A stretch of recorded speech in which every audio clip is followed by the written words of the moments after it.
Attention, you're listening to the Todd Huff Show, America's home for conservative, not bitter talk and education. Be advised, the content of this program has been documented to prevent and even cure liberalism, and listening may cause you to lean to the right.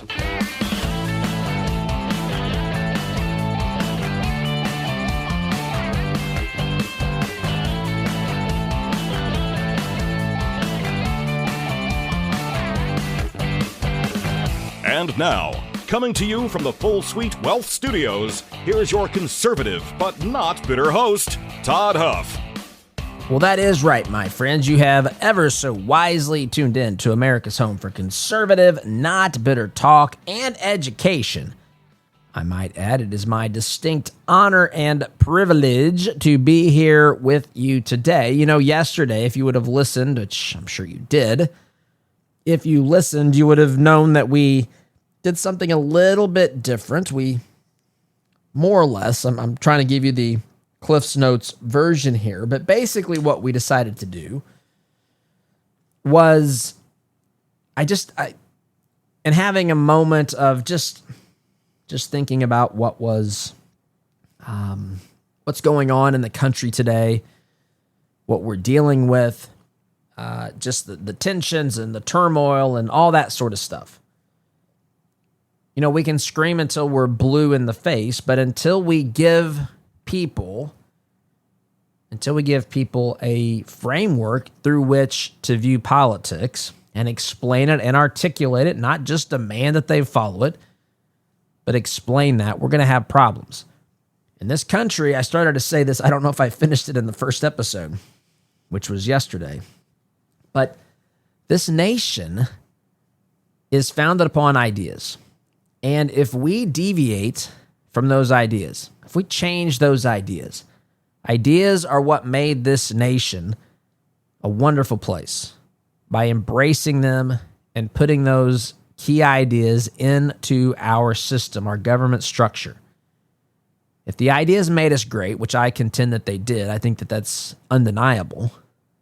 But if the ideas made us great, it stands to reason that if we deviate from those ideas, if we abandon those ideas, eventually America's greatness will come to a screeching halt. And that's where we find ourselves today, my friends. And that's why, to me, it's so important that we figure out how to persuade people. I told some stories last episode. I might tell a couple today, which I think bring some of this stuff to light, but we all have our own stories. And if we don't, we can all get out there and live life in such a way to create. I don't mean make them up and lie about it, but create the story based upon engaging our culture, our community for truth. And so we talked about some principles yesterday, and I stopped. I didn't get through everything I wanted to get through, which is not surprising because that happens on a regular basis. Yesterday, we talked about truth and how people have a framework to apply what they think is true to the rest of life and what matters, what's our worldview, how that shapes our politics. We talked about, we sometimes say culture is upstream from politics, and it is, but a lot of things are. How we view truth, how we view human nature, how we view power, where we think we came from, why we think we're here. All those things shape the lens through which we look to determine how we live this side of heaven, my friends. And so I want to pick up there. We talked a little bit about propaganda yesterday, and I left off before we got to the issue of power. So I want to talk about power today, my friends. But before I do that, here's something we don't hear enough from insurance companies. We've got your back.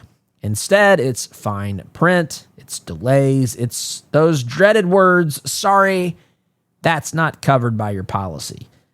But what if you could flip that script? Claim Haven helps you do just that. They professionally document your home with photos and a condition report before disaster strikes. So when it's time to file a claim, you're not crossing your fingers or digging through old receipts. You're showing proof. Hard evidence that adjusters cannot deny. This is not just about property. It's about protecting your family's peace of mind. My friends, you don't have to get caught off guard. Say goodbye to the surprises and hello to confidence. Visit claimhaven.club to learn more. That's claimhaven.club. All right. I should tell you, too, that I'm battling a cold. I'm fine, but I am battling a cold, so I may or may not, but definitely am using the cough button here to shield your ears from the occasional tickle I get in my throat. But I can assure you I am feeling A-okay. All right, so let's pick up here. What is power? What is power, my friends? Power is authority over people. Power is authority over institutions. Power always exists somewhere. It has to exist somewhere because there are people who are responsible for calling the shots. The question is who holds it, how much they hold it, how they manage it, how they're held accountable for how they hold that power. So I've shared before that when God made humanity, like it or not, God instituted government. There were a couple of institutions that God created to help with life this side of heaven. Government, marriage come to mind immediately. And he establishes power. We're supposed to, for those of us who are Christians, we're supposed to submit to the authority that government has. And my friends, in this country, the government has authority in certain areas. Now, what's interesting about this country, and I've explained this a lot on this program, and many of you know this and understand this, some of you may not, and that's, again, okay. We don't judge here. I want people to move toward truth. The mission of this program each and every day is to help people hear and receive truth. And I want to continue to move us all, myself included, closer to understanding and fully accepting truth. Now, this nation, when we went through the American Revolution, not in 1923 as some man on the street interview guests think that it was. And no, we didn't fight for our independence against Portugal. We fought against the King of England. And we were British colonies. And we've given in the Declaration of Independence, 27 examples of how we tried and were basically smacked down by the abusive King of England and his government. And so when we decided to say we're no longer part of this, we're not going to live our lives this way, when we decided and made that decision, we had a war. The American Revolution, we had a war. And when we won that war, typically what happens are that the people who win that war basically remove the people who were in charge of the previous government, and they insert themselves as the new leaders in charge of the new government. Our founding fathers didn't do that. Now, some of them ran for office and all that, but what I'm saying to you is a very important detail that may seem like nuance or whatever, but it's a very critical fact. They didn't establish themselves as the new ruling class, the new tyrannical dictators and kings and so forth. What they did was, instead of saying the government is going to tell you what to do, which is typically what's happened throughout history, they said, listen, your rights, your liberties come from Almighty God. And you need to create some form of order in your society. And that's your government. And the best way to do that is for you, colonists, to tell that government what you give it permission to do. Not the other way around. The The government can't come into town and say, listen, we're the new folks in charge. Here's how it's going to be. You can do this, this, and this. You can't do this and that.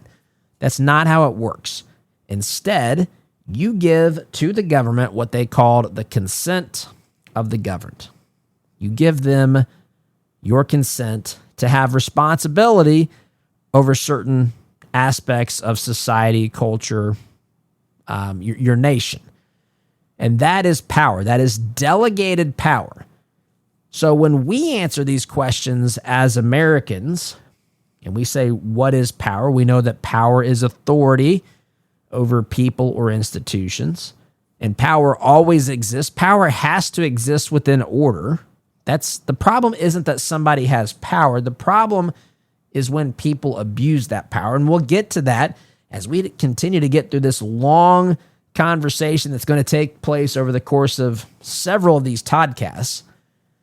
But again, the question isn't whether or not power exists. Power is always somewhere. The question is who holds it, how much do they have, how is it monitored, how are they held accountable, how is it balanced out so that they don't get too much. All those sorts of questions, that's what matters, and that's what our founders did. Now, again, I see the world through a biblical framework, a Christian framework. And I believe it's not just that that's my preference, like I like chocolate ice cream. This is what I believe to be absolutely objectively true. God gives individuals authority over their own lives. You are the ultimate decision maker in your life.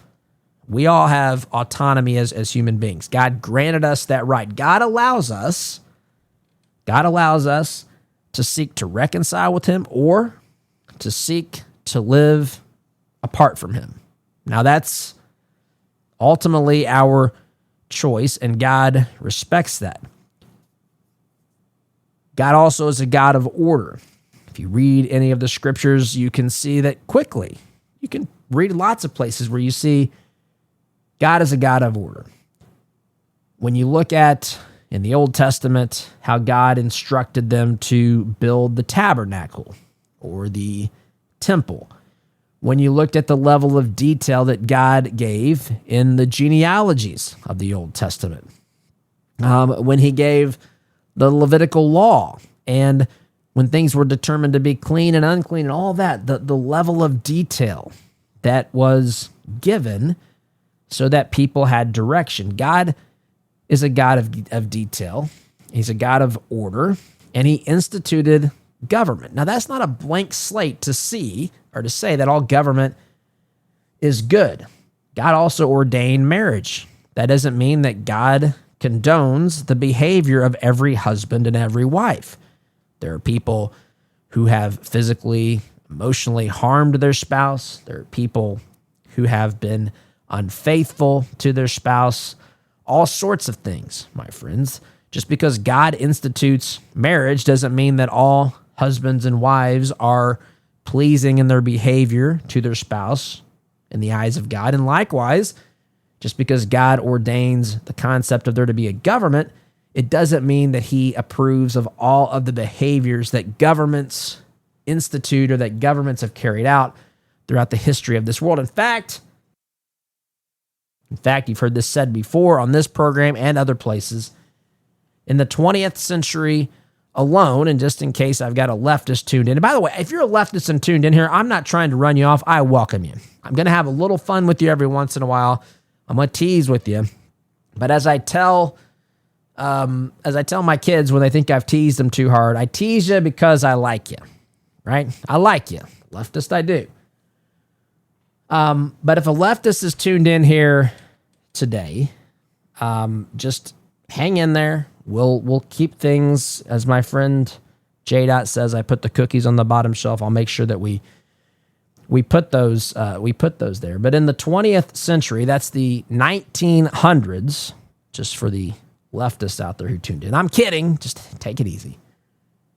There were over 100 million people murdered by their own governments. That is not something that is commendable or approved by God. That is governments behaving badly. That's an example of governments behaving Satan-like way. Evil, my friends. But government is instituted by God as a means by which order can be carried out here this side of heaven. So the proper way to view government is that it has power, but that power is not limitless, it's limited. Just as in a relationship, the husband has certain, biblically speaking, the husband has certain responsibilities, but he's not, the wife, for example, biblically is to follow, submit to her husband, but she's not supposed to follow him blindly, especially when he's telling her things that are against the commands of God. The same is true with children. Children, obey your parents. There's a promise given along that. They'll have a long life if they do, but they're not expected to follow in the instruction of their parents where that instruction is evil. And on down the line, my friends, that doesn't mean that power is unlimited just because there is some power, some authority that are given to different people, circumstances, all that sort of stuff. So, God did not transfer, this one needs to be repeated. Not probably to you, but to the left out there today. God did not transfer all of his authority to government. That's how people live today. Well, the government says this, so I got to do it. Why? Why do we think that? Right? The Bible tells us to submit to, governing rulers, but remember, we have rules for our government. In fact, I would go so far as to say our allegiance here in this country, in the United States, is to the rule of law, not to any particular politician. We don't have a king. We don't say, long live the president. We have elected officials who are held accountable by us that we can vote in or out of office. We are to be subjected to the law. That's how it's supposed to work. Power, my friends, must be restrained. Power must be divided. Power must be checked. The founders understood this, and I don't know, my friends, if the average person out there today, especially the average person voting for Democrats, understands this. Government has authority over some things, but not over everything. Government has authority over some things, but not authority over everything. And so, in modern politics today, we have this emotional reaction. And the media knows this, politicians know this. That's why they use phrases like a threat to democracy. Trump's trying to overthrow the democracy. That's why they say things like my body, my choice, because obviously we should have choice over what happens to our body. I agree with that, but that's not what's really happening in the case of abortion. And so it's driven by emotional reactions, right? When you have people who are being deported for being illegally here in this country, let's say that it's an adult, and at the time that they were arrested, for example, if a child was with them, the media will say things like the child was separated from their parents. And that sounds terrible. Why would you separate a child from their parents? Well, I'm glad you asked. Because when you're arrested, you go to grown-up jail, or in the case of immigration, grown-up illegal alien detention centers. And you don't put the children with the adults who have been arrested and detained. You have them separately, which means you have to separate them from the parents. And see, once you explain it that way, it takes off a lot of the edge, but they want the edge because they think we can't have our government just going around and taking children away from their parents for no reason. Everyone agrees with that. But that's not what happens, my friends. Headlines are designed to trigger feelings. Policy debates are reduced to instinct, protective instinct. I heard someone saying this recently, and I think they're onto something. And I got to get better, candidly, at taking notes as to who said these things so I can credit them. But it wasn't me. I can promise you that. Someone said that the modern white female liberal because of feminism. And I think that there's a lot of truth in this. You know, there's God created in women certain instincts, motherly, and some people get upset when you say that, but nurturing motherly instincts, just like in men in general, God gave us a sense of protection. And, you know, certainly there are examples that are bad of both sides. You can have women who've been terrible to children. You can have men who've been abusive, all that stuff. I understand. But in nature, the way that the kind, when God had a man in mind, he had that sort of thing in mind. When God had a female in mind, that's what he had in mind. Of course, we're all individuals, and sometimes our traits, it's on a spectrum, and sometimes the spectrum can even be very different. But in general, this is what it means: masculine versus feminine and all this sort of stuff. I don't know why you can't say that in today's world.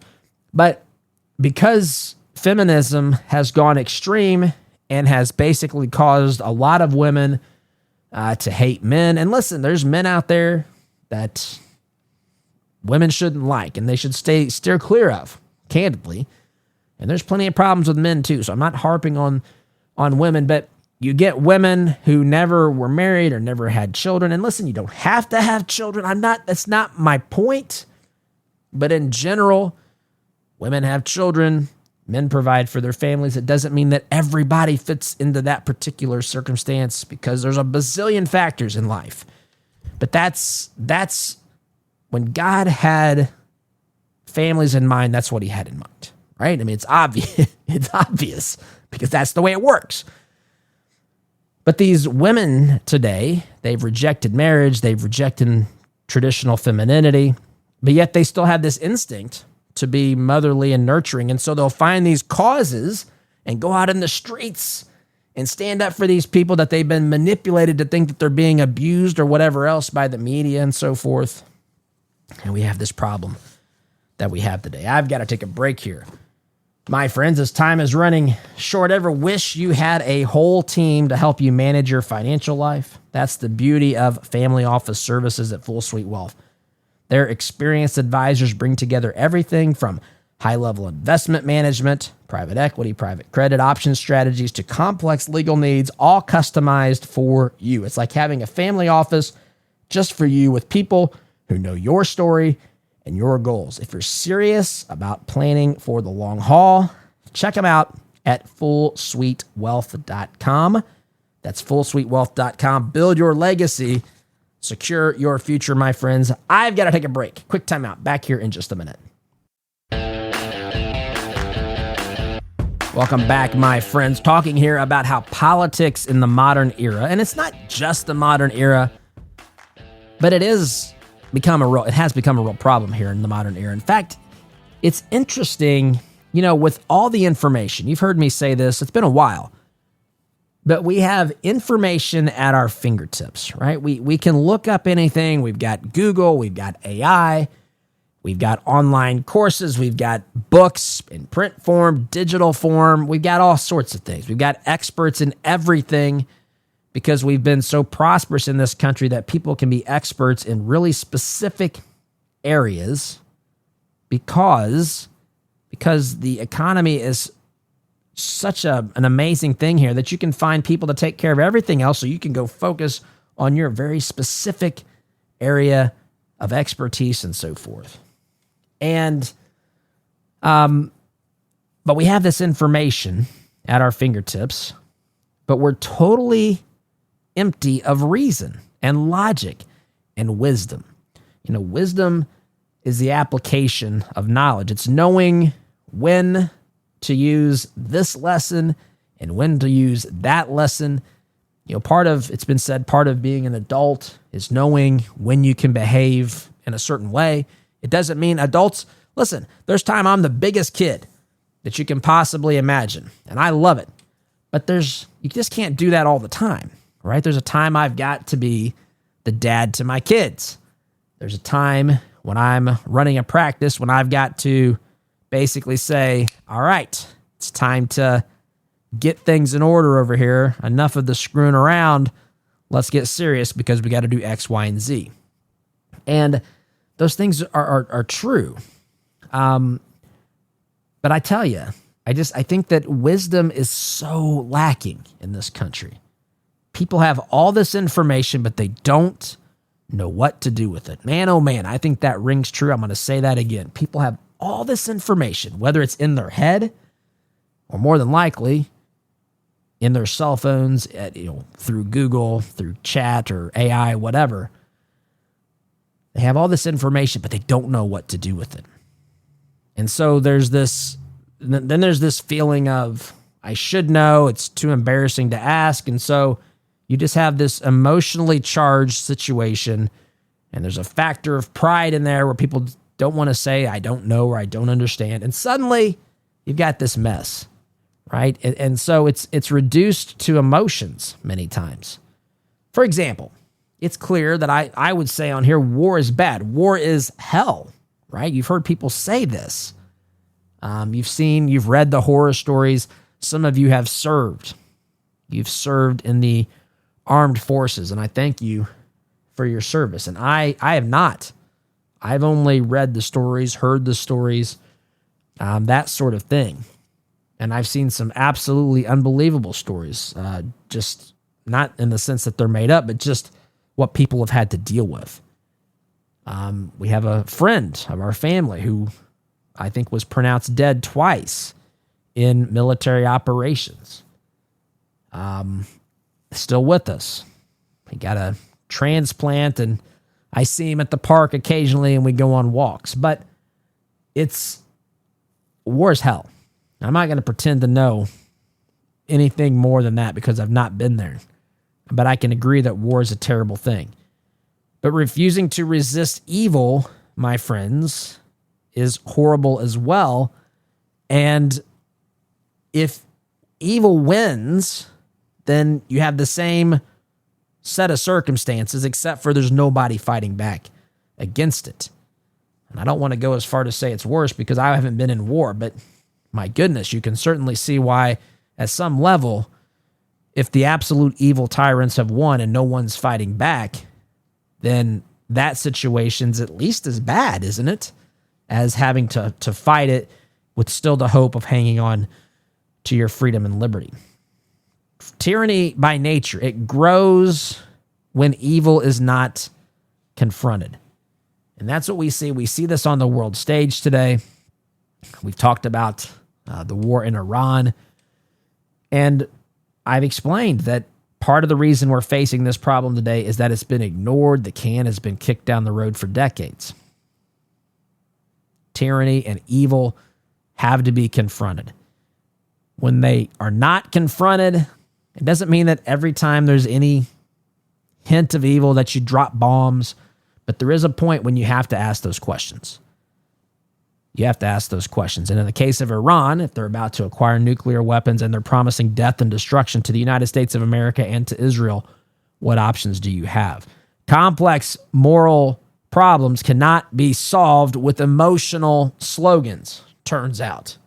You can't just have a hashtag on X that solves the problem. It certainly sounds good. It's certainly memorable to the people out there who are communicating about these complex issues.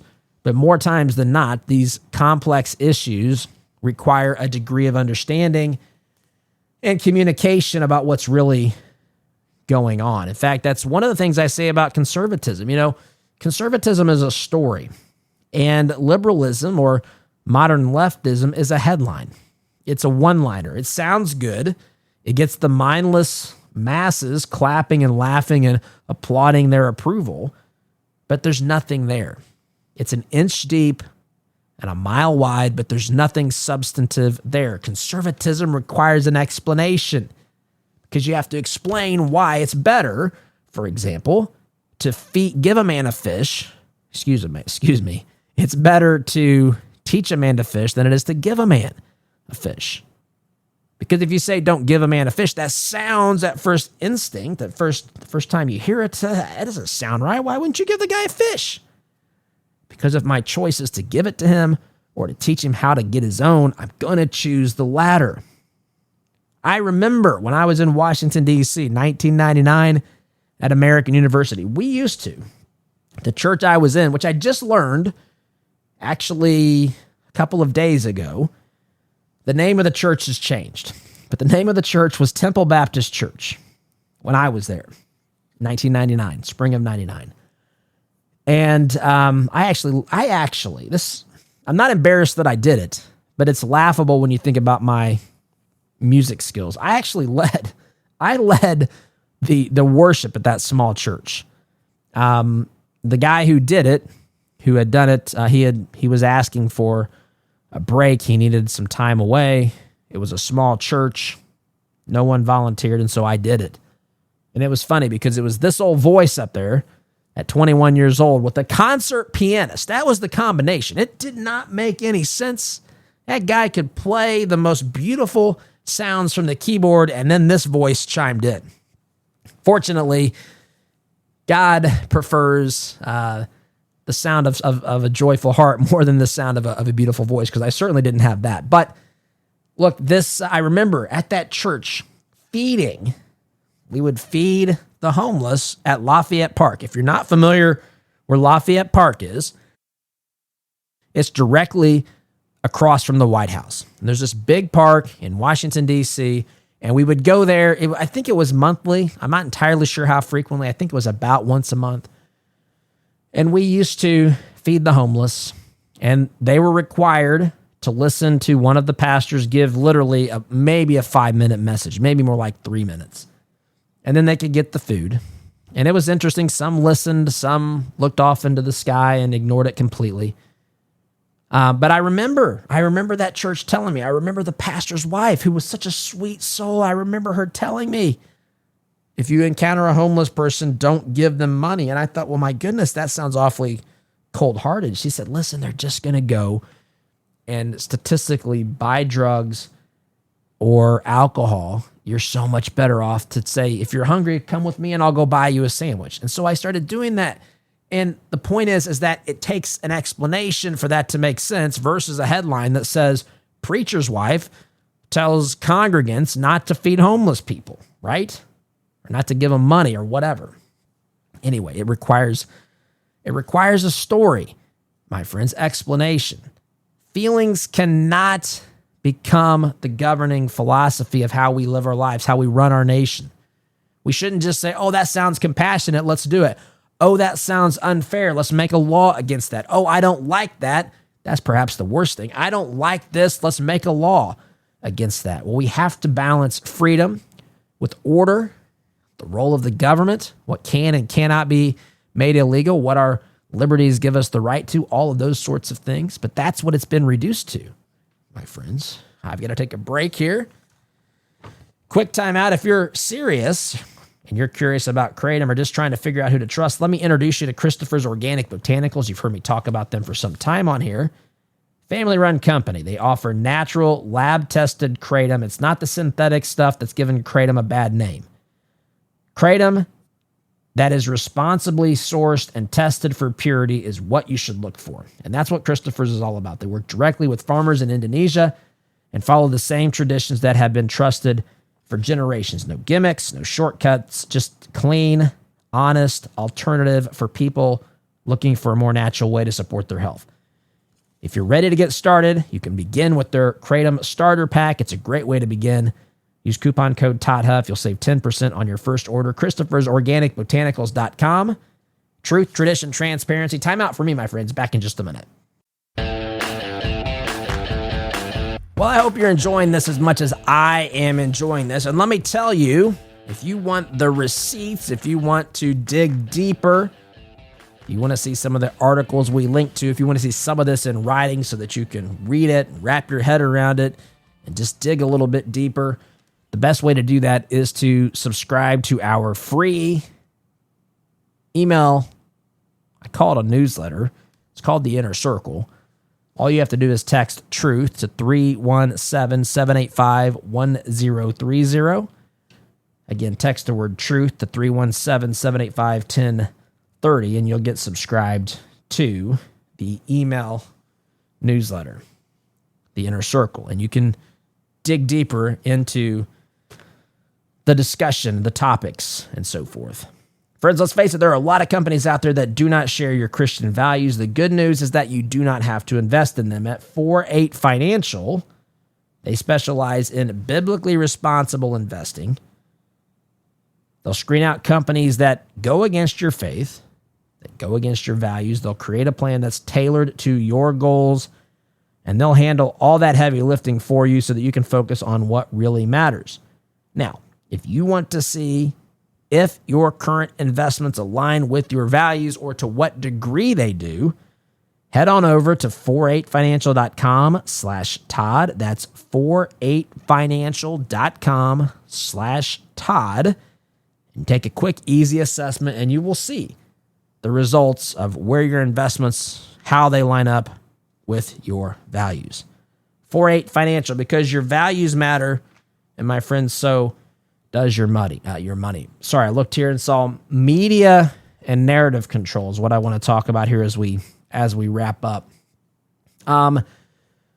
There's been a consolidation of media institutions, and it's interesting, right? Originally in this country, we had ABC, CBS, and NBC. And then, of course, you had your newspapers, the New York Times, the Washington Post, the Los Angeles Times, all these left of center, in many cases, far left outputs or outlets, I should say. Then you had the invention, I guess, of cable news, and along came CNN and that sort of thing. It wasn't until there was one bright beacon, massive bright beacon, an army of one, as he used to call himself, Rush Limbaugh, who started his program in 1988 and who was instrumental in shaping me in this program. It was basically him against the opposition until Fox News came along, I think in 1996. I could be wrong on that. But that's the year I graduated high school. And I'm fairly sure Fox News was founded that year. Anyway, but there's been media conglomerations, but even if they're owned by different entities, they certainly consolidate around the same ideas, and they repeat the same narrative across outlets incessantly, insidiously, drip, drip, drip. You hear the same message time and time again, the same way of explaining things. I remember the best example of this that I can recall is back in 2000 when George W. Bush was looking for a running mate. He tapped Dick Cheney to actually go find him a running mate. And when it was all said and done, the Bush team said, well, we want you, Mr. Cheney, to be vice president, to be our vice presidential running mate. And so that's what ended up happening. And I remember a term that I've only heard. In fact, if you're going to Google and it'll show you the popularity of a term, I'm going to try to do this as I talk here. But if you go and look at Google, you'll see like when terms were used and so forth. But there's a term gravitas. I hoped it would show me here. I don't see it. Sometimes it does that. You know what I mean? Like the chart that'll show you its popularity and so forth. Every single news outlet, I am talking every single one. Rush used to play the montage of people saying gravitas. I don't think this ticket has enough gravitas. Gravitas, gravitas, gravitas. It went on and on and on. Definition, by the way, dignity, seriousness, or solemnity of manner. So basically, it says it's a joke. If they're not serious, it doesn't have enough seriousness to be on the ballot. And everybody was using it. Everybody. That's what media has become. Now you've got social media amplifying the message, resharing. In fact, you've got maybe even more disingenuous and distrustful folks that are pushing the narrative in social media. And journalism has become outright activism now. I mean, look at Don Lemon. Don Lemon in the, the city's church in St. Paul, Minnesota, right? He became an insurgent there, allegedly, for storming that church, not acting as a journalist, allegedly, but acting as one, allegedly, who was there to interfere with services. You've got a growing distrust of the media. The media polls so low. Nobody trusts anything that they hear. People know something is wrong. They can't always put their finger on it. And yet here we find ourselves.